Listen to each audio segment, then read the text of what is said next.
بسم الله الرحمن الرحيم. السلام عليكم ورحمة الله وبركاته.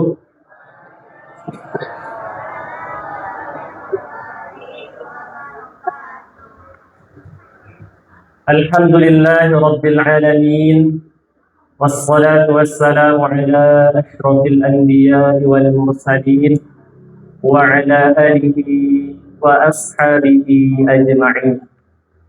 أشهد أن لا إله إلا الله وحده لا شريك له، وأشهد أن سيدنا محمدا عبده ورسوله صلى الله عليه وسلم لا نبي بعده.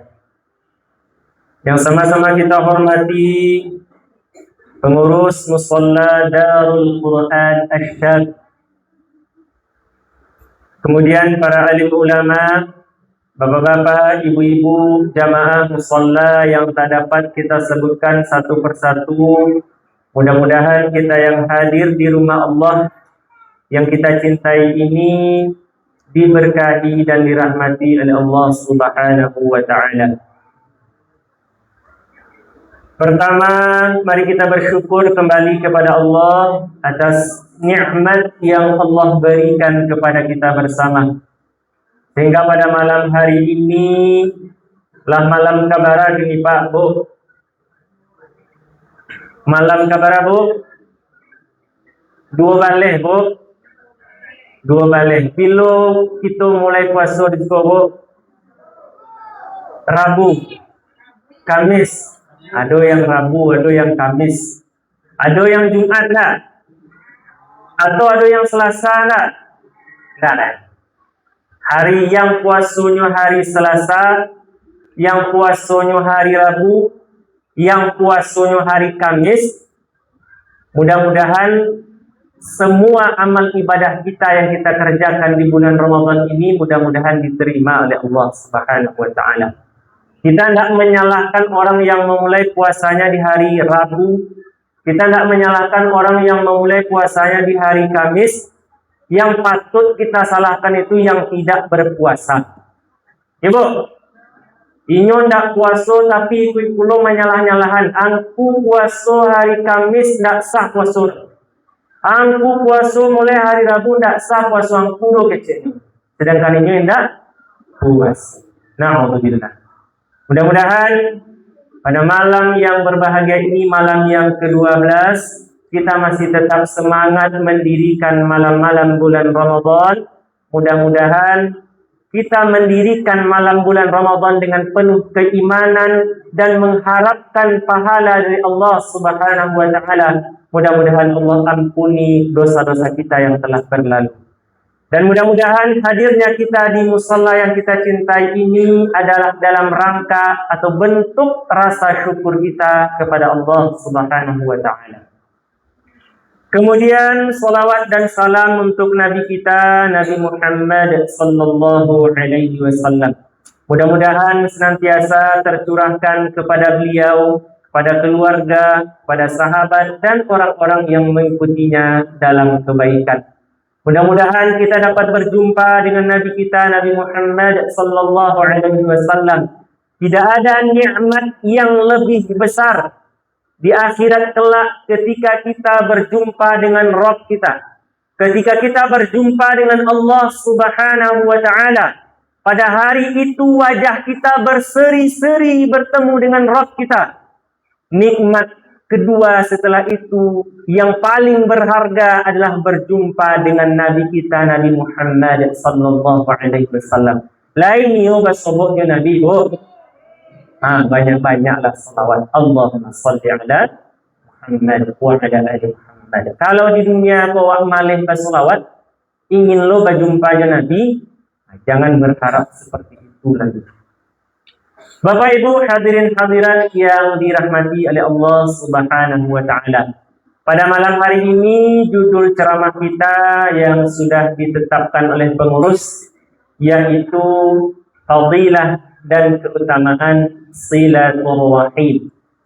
Anak Ustaz, dan apa yang mencatat judul ceramah kita pada malam hari ini yaitu fadilah atau keutamaan silaturahim. Bapak Ibu hadirin hadirat yang dirahmati oleh Allah Subhanahu wa taala. Mana betul silaturahmi atau silaturahim? Mana betul? Silaturahmi atau silaturahim? Silaturahim. Kata Pak Agus silaturahim. Itu ketua pengurus Bana yang menyebut. Abu, silaturahmi atau silaturahim? Kedua-duanya betul, Bu? Iya. Itu bahas Bapak Ibu. Kalau dalam Kamus Besar Bahasa Indonesia, KBBI, yang benar itu adalah silaturahmi. Tanpa double R, silaturahmi. Bukan ya? Tapi silaturahmi. Tapi kata silaturahmi dalam KBBI itu diambil dari bahasa Arab. Terdiri dari dua kata. Yang pertama silatun. Yang kedua rahimun. Apa artinya silatun? Silatun itu di kampung Ambo namanya connect, Bu.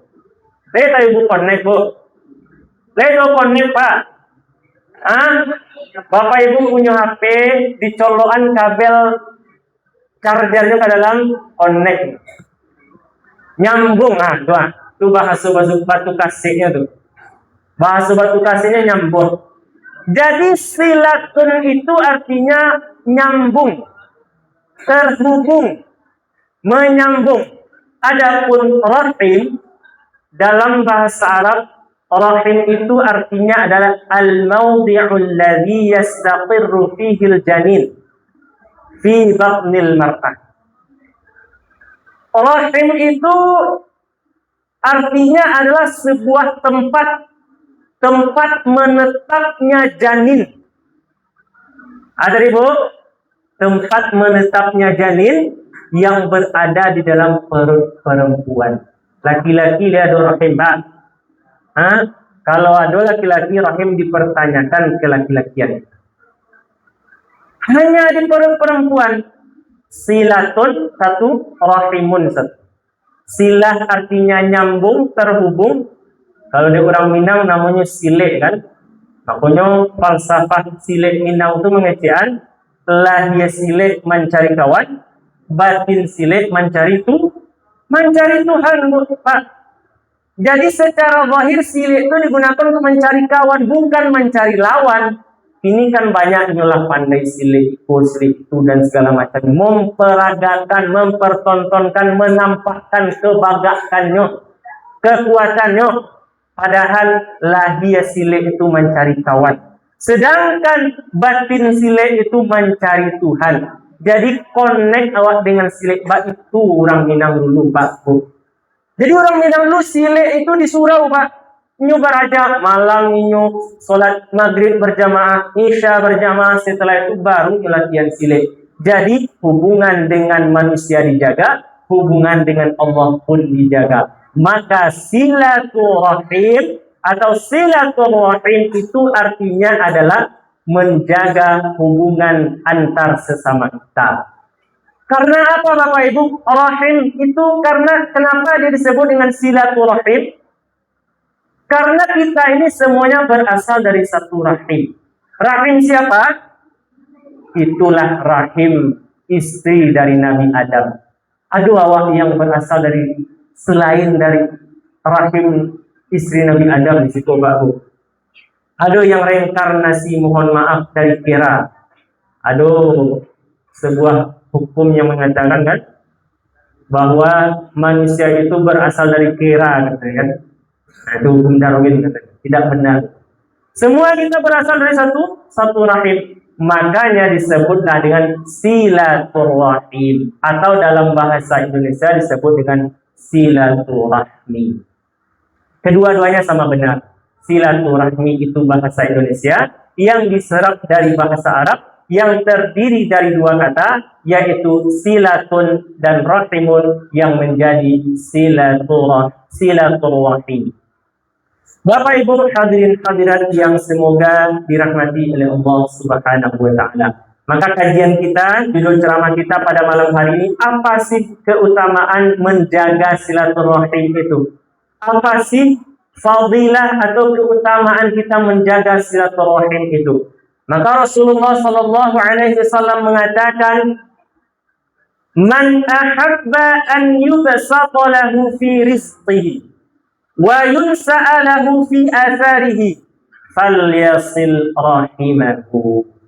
Siapa saja yang mau ditambah rizkinya, diperluas rizkinya oleh Allah, kemudian Allah panjangkan umurnya, maka kata Rasulullah Sallallahu Alaihi Wasallam, falyasil rahimahu. Dalam hadis ini ada dua keutamaan orang-orang yang menjaga silaturahim. Yang pertama, Allah akan luaskan rizkinya. Kemudian yang kedua, Allah akan panjangkan umurnya. Bapak Ibu, kita sering tak berdoa, ya Allah, tambahlah rezeki ambo ya Allah. Ya Allah, berkahi harta ambo ya Allah. Ya Allah, berkahi rezeki ambo ya Allah. Maka salah satu cara membuat luasnya rezeki itu, maka salah satu cara diberkahinya rezeki itu adalah dengan cara menyambung tali silaturahim. Kemudian yang kedua, siapa saja yang ingin dipanjangkan umurnya, berbekas hidupnya di dunia ini, maka sambunglah tali silaturahim, kata Rasulullah Sallallahu Alaihi Wasallam. Maknanya diperpanjang umurnya kok. Ada dua maknanya. Yang pertama, maknanya adalah umurnya itu berkah. Makna umur berkah, hidupnya itu, umurnya itu dipenuhi dengan perbuatan kebaikan, berbuat kebaikan antar sesama, beribadah kepada Allah Subhanahu wa Ta'ala. Yang kedua maknanya, memang betul-betul dipanjangkan umurnya oleh Allah Subhanahu wa Ta'ala. Bahkan ada mungkin yang sampai 100, sampai 90. Maka mungkin itu bahagian dari sebab dia menyambung tali silaturahim antar sesama manusia. Bapak Ibu hadirin hadirat yang dirahmati oleh Allah Subhanahu wa Ta'ala.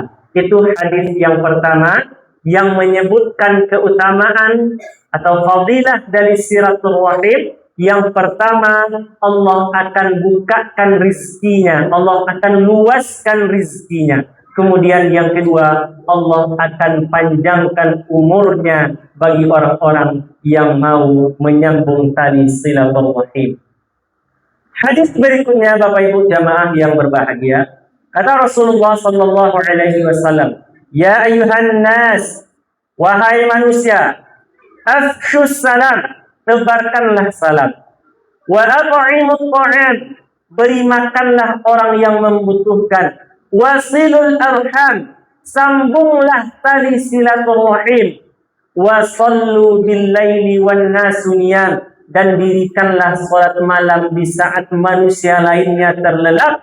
Lalu apa balasan yang Allah berikan bagi orang yang melakukan hal ini?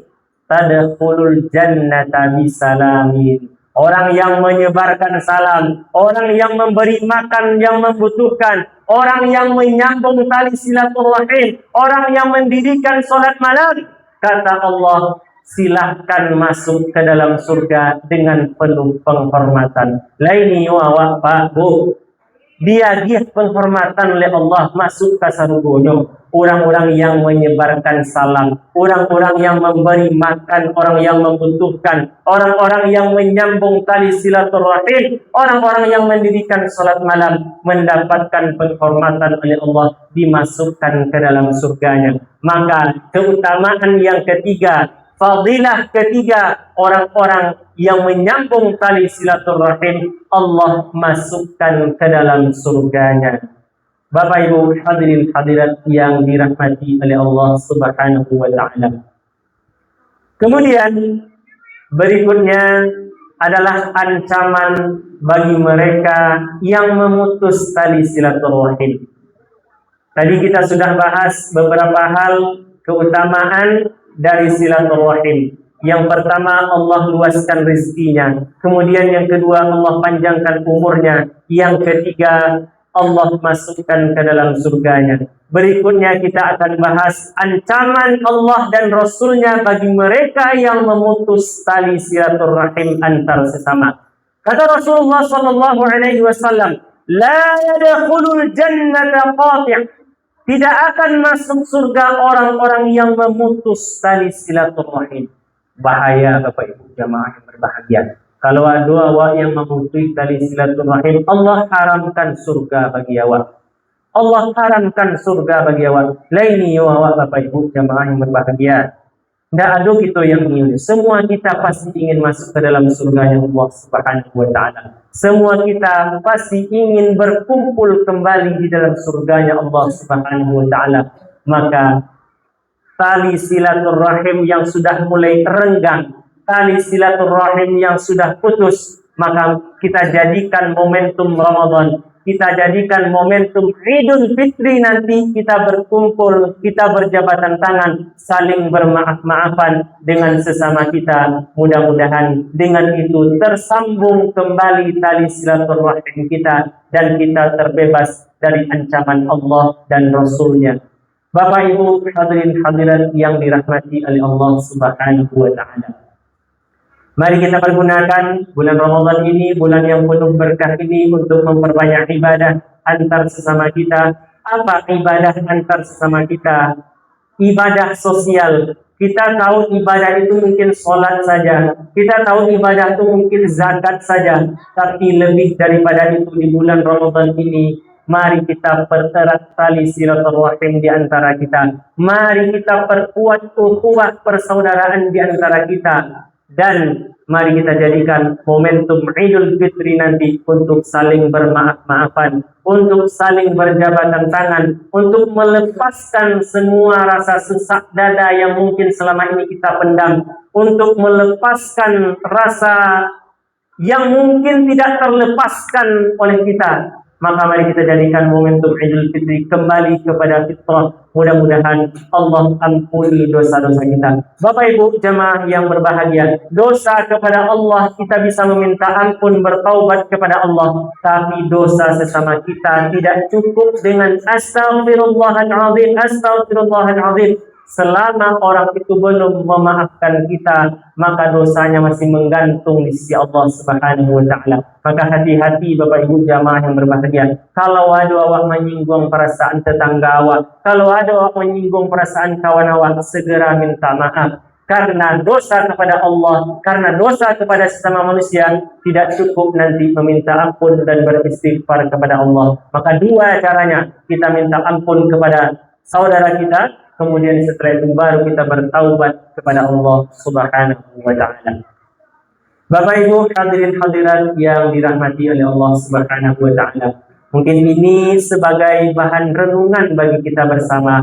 Mudah-mudahan dapat bermanfaat bagi kita bersama, terutama kepada saya yang menyampaikan. Mudah-mudahan yang sedikit ini membekas bagi diri kita, dan tentunya mari kita amalkan dalam kehidupan kita sehari-hari. Bapak Ibu, mungkin demikian yang dapat kami sampaikan. Yang benar datangnya dari Allah, yang salah datang dari diri saya pribadi. Kepada Allah saya meminta ampun, kapada itu bersama mohon maaf atas segala kesalahan dan kekurangan. Lai dimaafkan Bapak Ibu jamaah yang berbahagia. Alhamdulillah.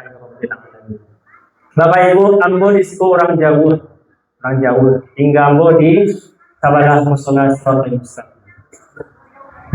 Saya ada Bapak Ibu yang kenal Jombo. Ambo dulu garin di Musola Siratal Mustaqim. Kemudian Allah takdirkan jadi sumando orang Batu Kasih. Yang tahu Pak Edi Gaye, insya Allah, Ambo minantu Pak Edi Gaye. Apa? Demikian Bapak Ibu jamaah yang berbahagia. Mohon maaf atas segala kesalahan. Assalamualaikum warahmatullahi wabarakatuh.